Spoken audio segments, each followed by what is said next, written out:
Mga boss idol, magandang araw sa inyo. Panibagong araw na may panibagong video na naman ang ating tatalakayin ngayon.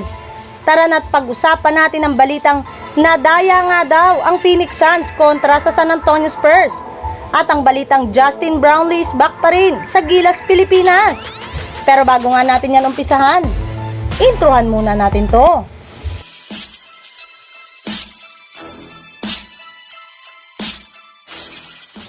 Halina't pag-usapan natin ang balitang nadaya nga daw ang Phoenix Suns kontra sa San Antonio Spurs.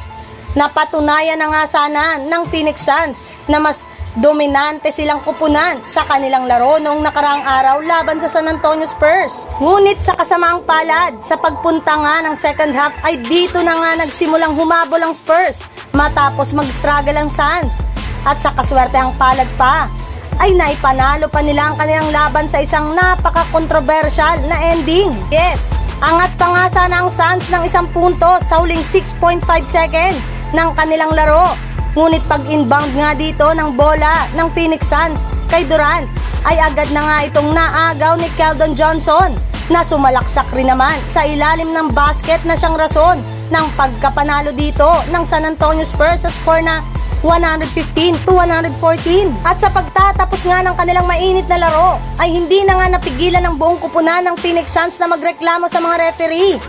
Ayon nga sa kanilang head coach, napakalinaw nga daw nang na-foul si Durant sa uling mga segundo ng kanilang laro. Sadyang hindi lamang nga ito tinawagan ng mga referee. Maging si Kevin Durant nga ay nagsabing na-foul nga daw talaga siya dahil hindi nga talaga daw mabibitawan ang bola ng ganong kadali kung hindi siya natamaan ng isa sa mga players ng San Antonio Spurs.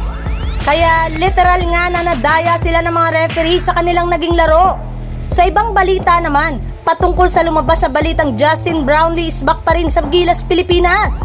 Bagamat man nga sigurado ng papatawan ng FIBA si Justin Brownlee ng suspension matapos siyang magpositibo sa pinagbabawal na gamot, ay umaasa pa rin nga kahit papano ang buong SBP, PBA at Barangay Ginebra na makakapaglaro pa rin naman nga ito agad sa Philippine Basketball.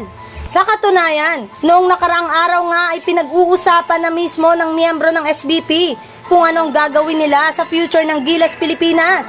At isa na nga sa kanilang mga pinag-usapan ay ang posibleng paggamit nilang muli kay Brownlee bilang import once na matapos na ang kanyang suspension. Yes, hihintayin pa rin nga daw po ng Gilas, Pilipinas na payagan na siya ng FIBA na makapaglaro sa mga international competition.